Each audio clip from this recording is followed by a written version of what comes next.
Hello everyone. Today, as we are getting ready to travel to Tallulah Gorge State Park in Tallulah Falls, Georgia, we want you to come along with us as we get ready to hike down the trails.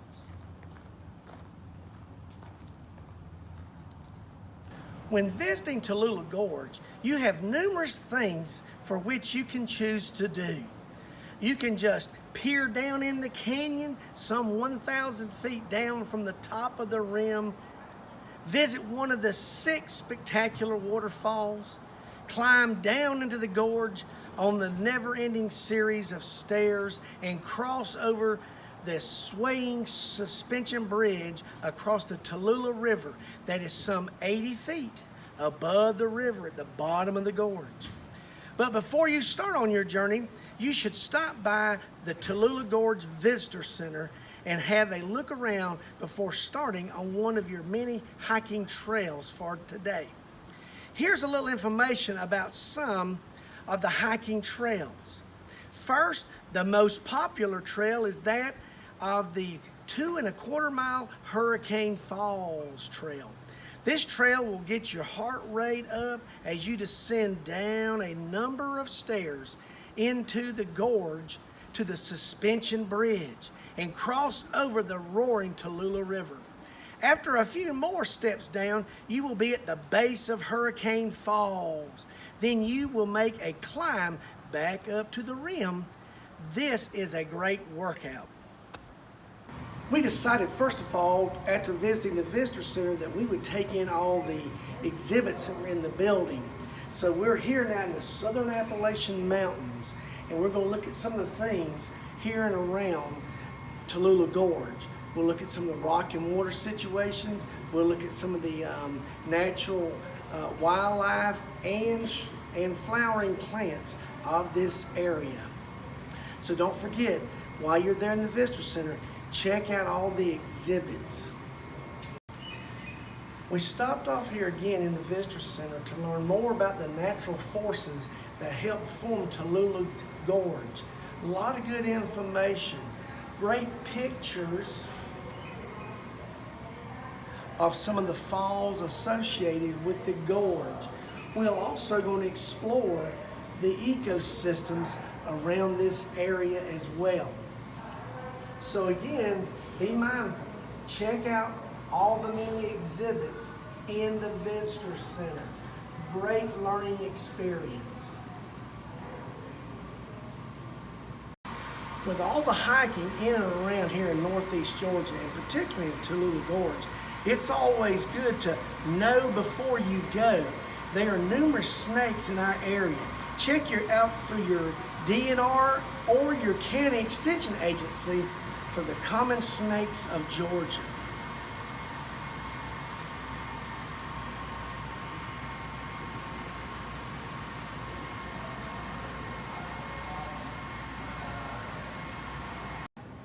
Before you leave the Visitor Center, be sure to take in the 7 worlds in one, the natural environments of the Tallulah Gorge. Let's look at these. First, there's the upper slope hardwood community of a southern Appalachian forest.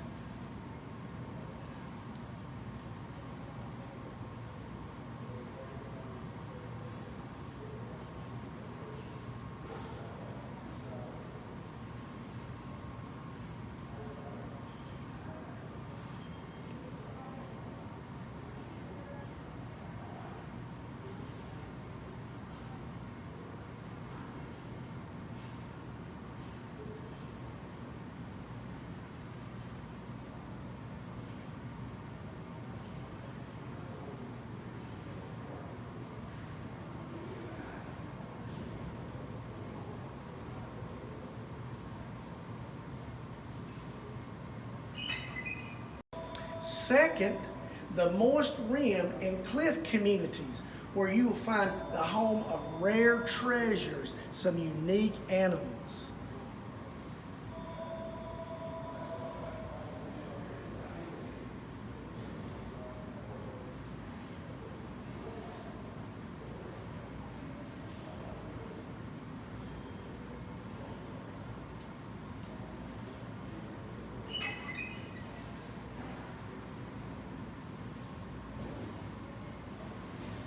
The third community or our environmental ecosystem is the dry rim and cliff community, a harsher environment on the animals and plants.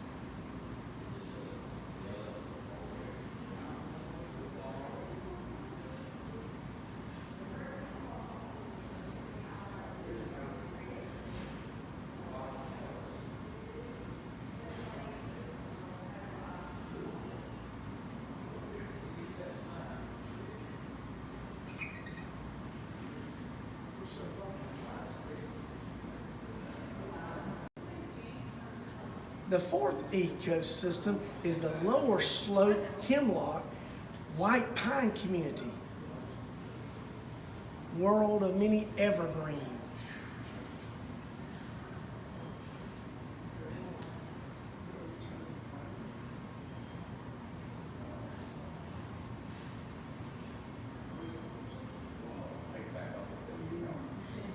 Look at turkey. The fifth community, so to speak, is the stream community, where you will find the rippling waters of the lower part of the canyon where the Tallulah River is still cutting into the earth.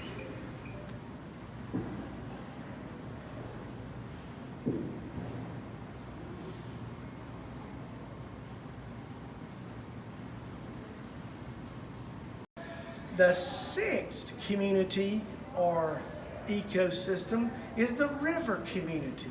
It's the heart of the gorge.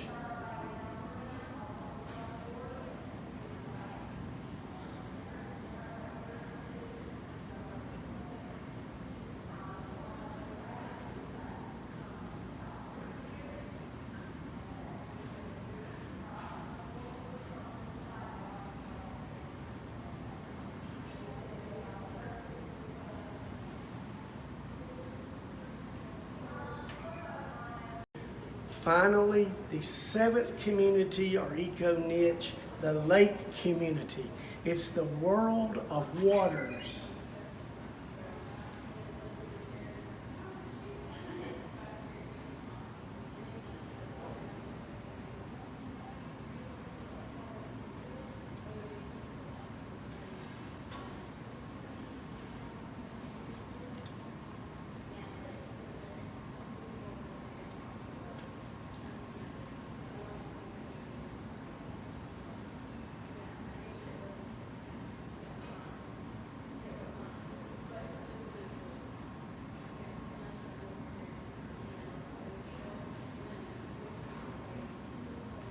And now you have it, the seven worlds in one, the natural environment of Tallulah Gorge.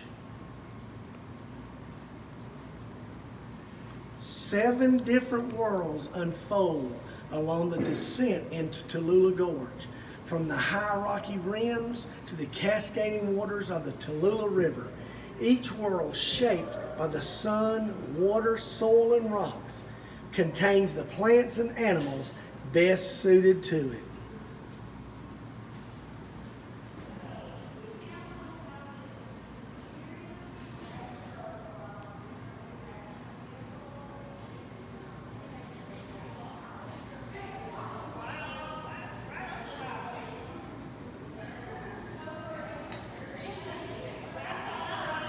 The dry rims and cliffs of Tallulah Gorge are teeming with all type of wildlife, from the mink to the river otter, muskrat, the beaver,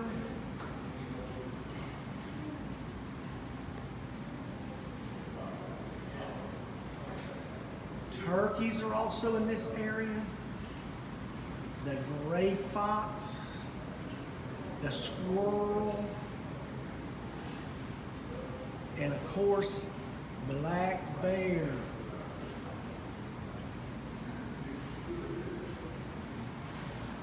There are many creatures, even including coyotes.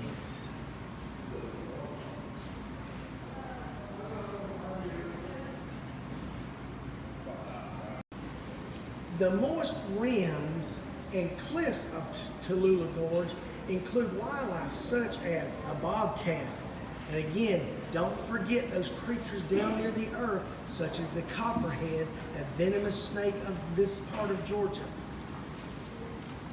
Always the deer population. Look at the little fawn here. And there up top are some red foxes.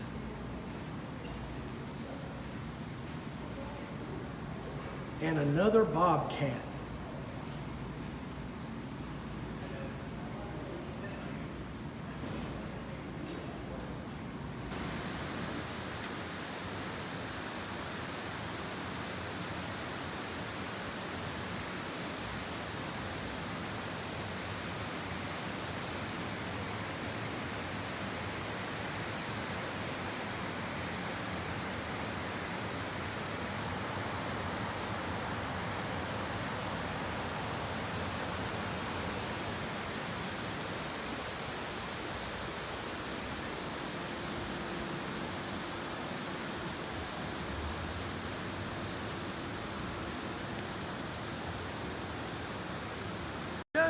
You just saw some images of the suspension bridge down below at the base of Hurricane Falls.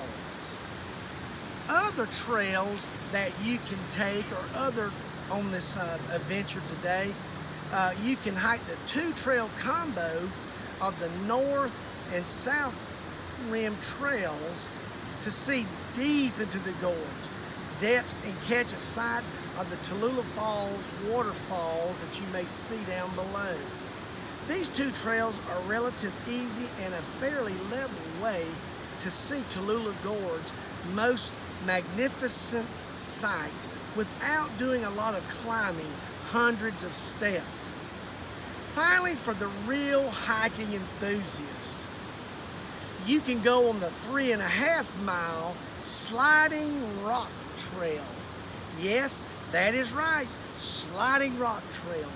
This hike requires a gorge floor permit, which can be picked up at the park's ranger desk.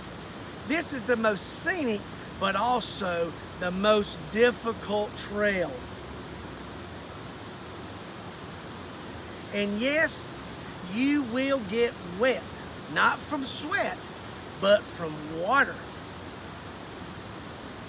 As the name implies, you can go sliding down a large rock formation from one pretty good sized pool of water into another much larger pool of water. It probably would feel good if I was down there on a hot day like today. If you choose this trail, go prepared for the whole day. And don't forget to bring some dry clothes. Well, here we are at the second overlook from the Visitor Center. Behind me is Hurricane Falls, the most famous falls here in Tallulah Gorge. You may be able to hear the rushing water. It's pretty loud, but there's a lot of people on the trail today and a lot of background noise. Just know, take your time when on the trail and make sure you bring water, especially on hot days like today. But oh, what a beautiful sight down below.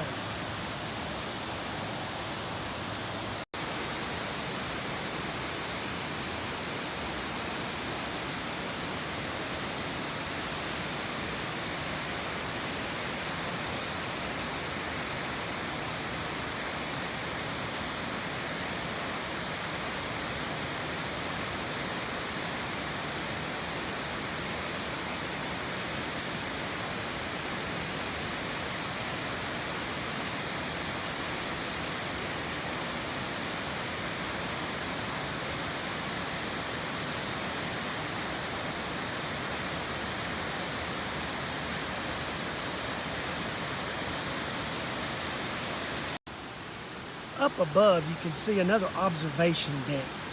From one of these is where the great Walinda made one of his 2 epic journeys across the Great Gorge on the high wire. For you young folks, you won't remember that. But for those of us that are my age, I remember it like it was yesterday. It was quite a feat for the great Walinda to high rope walk over the Tallulah Gorge. As we pan around the upper part here on the Tallulah Gorge, you will notice several dead or dying trees in the background. Those are hemlocks. Unfortunately, a few years back, a type of aphid came in and has attacked our hemlocks. We do have a way of preventing this. Unfortunately, it is expensive and you have to treat the trees every 2 to 3 years with a chemical that you inject into the trees. Unfortunately, as you see off in the distance there, many of our hemlocks are dying or are dead.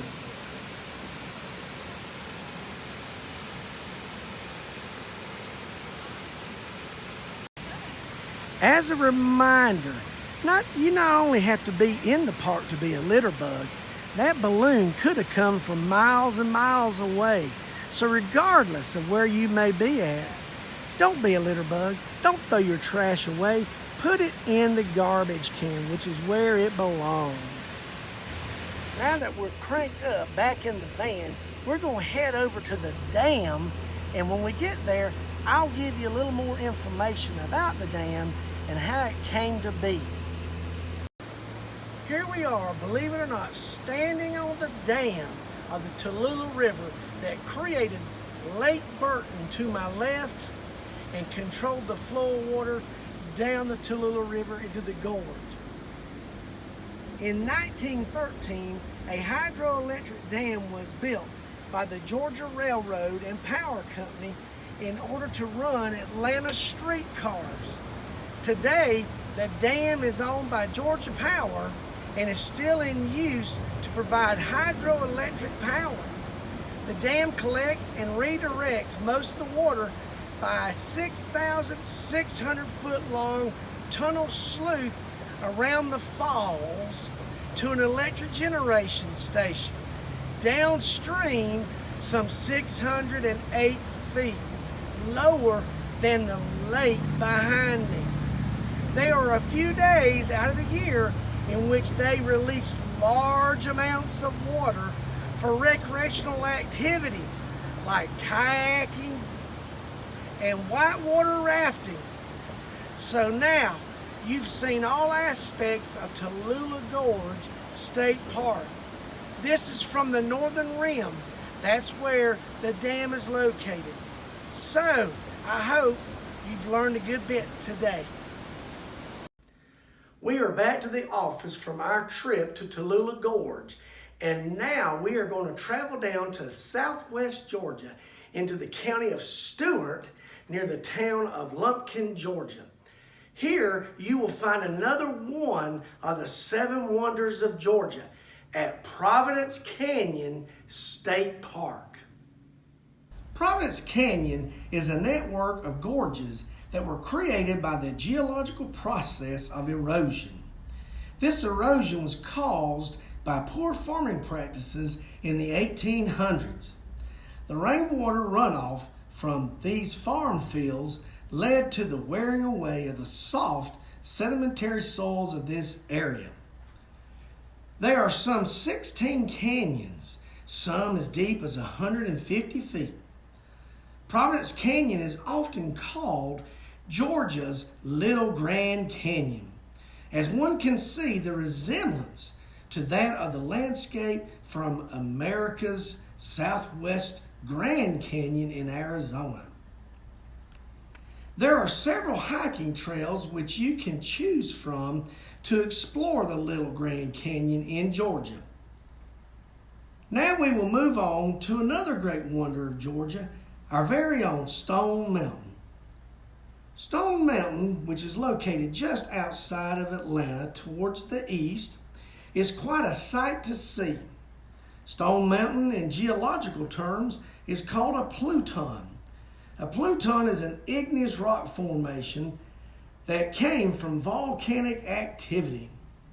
The Stone Mountain pluton continues underground about 9 miles to its deepest point.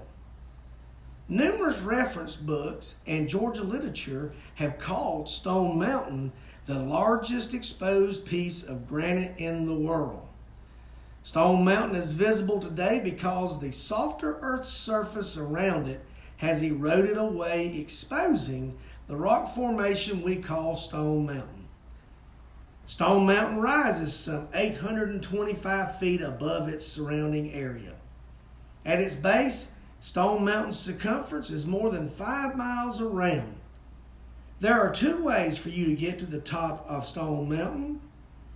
You can walk up the 1-mile trail to the summit, which is 825 feet above the ground below.